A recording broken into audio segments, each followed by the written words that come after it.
Assalomu alaykum. Sizlar bilan yana men, Sitora, go'zallik qutilarini birgalikda unboxing qilishni davom ettiramiz. Bugun sizlar bilan yana o'sha Ipsy brendining BoxyCharm va Other Beauty'ning beauty boxlarini unboxing qilmoqchiman. Bular oktyabr oyining go'zallik qutilari. Ha, noto'g'ri eshitmadingiz.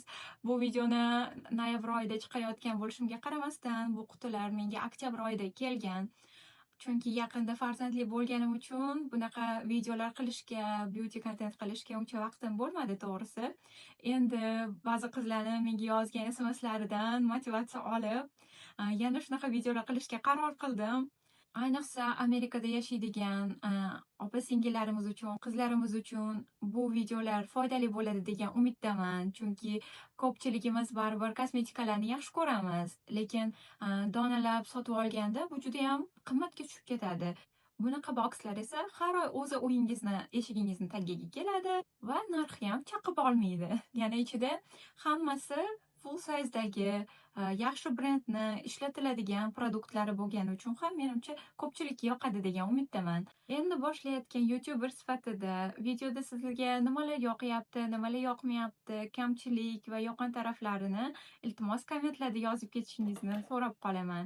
O'tgan videoda ham shu ikkita bokslarni birdaniga ochib obzor qilgandim. Lekin ozgina chalkashlik bo'lib qoldi deb o'yladim va har qaysi boksni ochayotganimni qayta aytishimga to'g'ri keldi, qaysi produktni qaysi boksdan olganimni.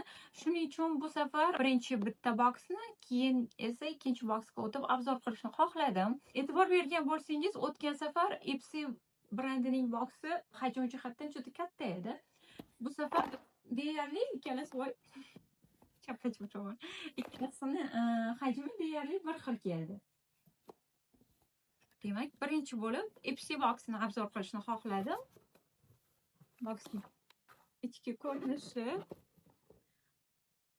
produktlar haqida ozgina ma'lumot berilgan kartochka va bizning sevimli kosmetikalarimiz.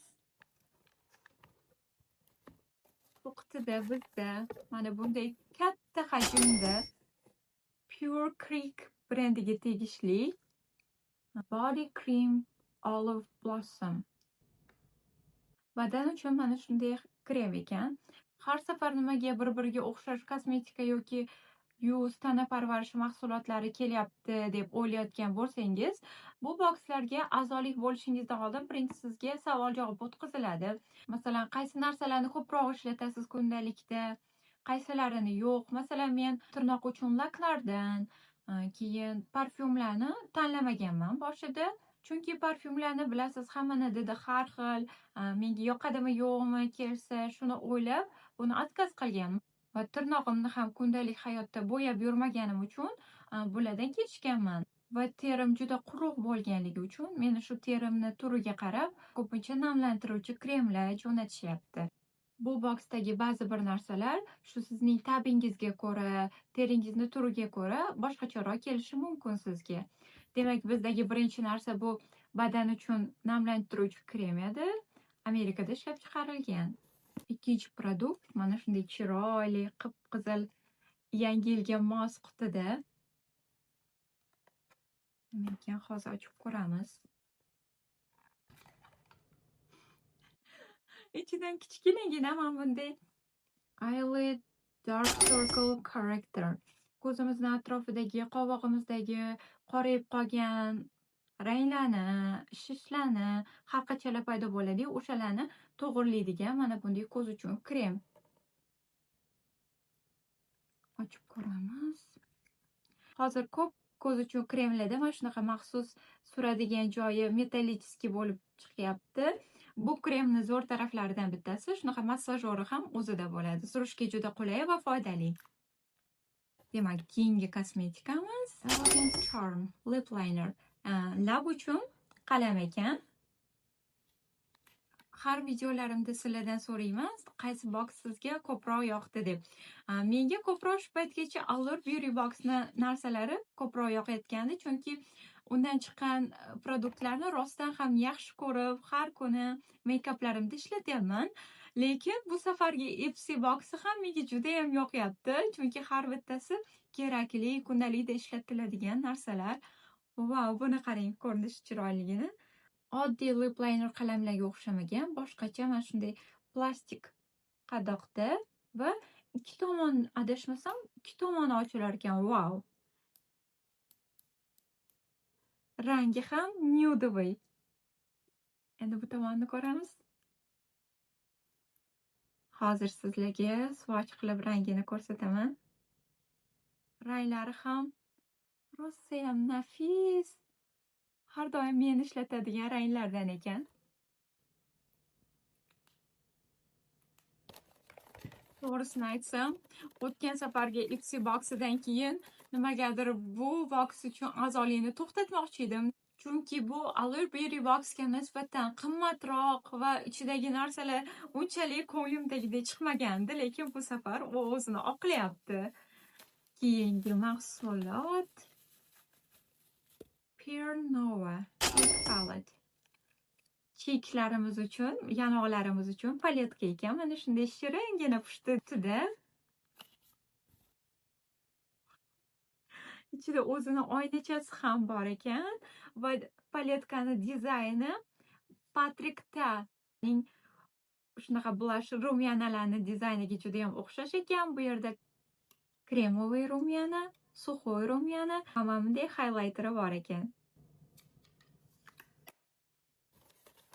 Va oxirgi kremimiz bu Brightening Treatment Mask. Ya'ni yuzni oqartiruvchi, davolovchi mana shunday yuz uchun maska ekan.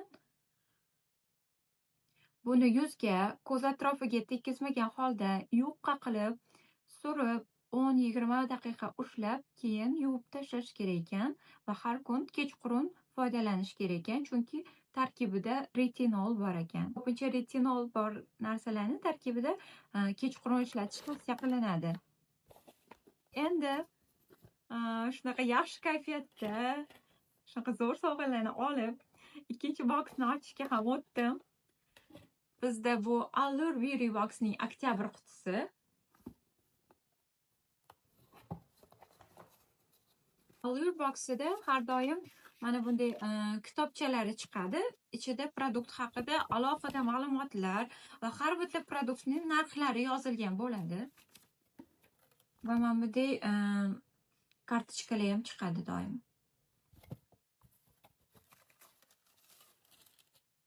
Obzor qilishni boshladik. Sizlarga ko'rsataman, lekin o'zimda ham ko'zim tushib qoldi. Har doim baribir men uchun Allure Beauty box negadir yutyapti, chunki bu yerda men anchadan beri xohlab yurgan Glow Recipe'ni narsasi chiqdi. Hali bilmayman nima, lekin internetda juda ham ko'p ko'rardim, hamma ishlatayotganini, maqtayotganini va men ham olib ko'rishni juda ham xohlagandim. Yaxshi ham olmagan ekanman, mana o'zi sovg'a bo'lib chiqib turibdi.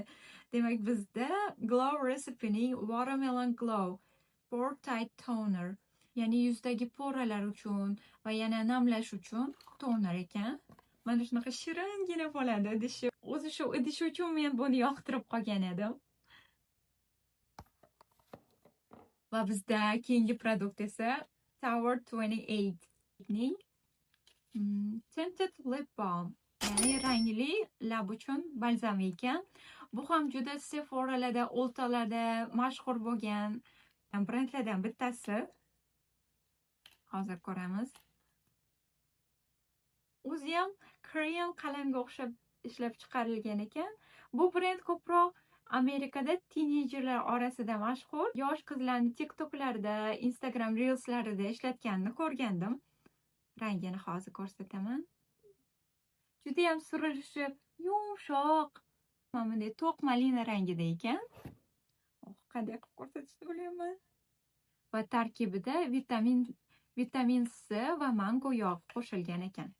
Keyingi krem bizda Fresh brendiga tegishli Black Tea Advanced Age Renewal Eye Cream. Ko'z uchun, ko'zdagi mayda ajinlar uchun krem ekan. Bu Fresh brendini Instagramda Malika Hamid degan opa bor, bilsanglar, kosmetikalarni zo'r obzor qiladi. Amerikadan kosmetikalar olib borib sotadilar. Shular eng ko'p bestseller sotadigan yuz yuvish uchun penkalari mana shu Fresh brendiga tegishli. O'shandan bilganman to'g'risi. Ko'pincha sizlarga aytaman, bu bokslardan chiqqan kosmetikalarni brendi bilan tanish emasman deb. Lekin o'sha Malika Hamid maqtaganligi uchun mana shu brend esimda qolib ketgan. Bizda bu mana shunday shisha qutida ko'z uchun kichkinagina krem ekan. Keyingisiga o'tamiz. Va bu narsa bizda yuz tozalash uchun ko'pik ekan. Ham tozalaydi, ham namlantiradi deyilibdi. Lekin hajmi ozgina kichkinagina ekan. Chunki har kun ertalab, kechqurun yuzimizni yuvamiz va bunday yuz yuvish uchun vositalar tez tugab qoladi. Mana shunday kichkinagina hajmda so'y teksturali, yumshoq, yengil teksturali yuz yuvish geli. Va oxirgisi mana bunday highlighter. Bu brend bilan ham tanish emasman, afsuski, lekin ko'rinishidan judayam shikkarni ko'rinyapti. Rangi yaltirashi.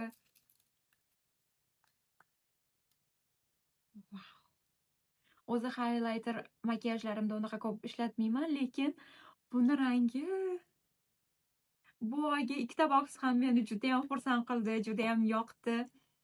Sizlarga qaysi boks ko'proq yoqdi yoki ichidagi qaysi produkt ko'proq yoqdi? Iltimos yozib ketinglar kommentariyalarda. Mana shunaqa naturalni yaltirar ekan.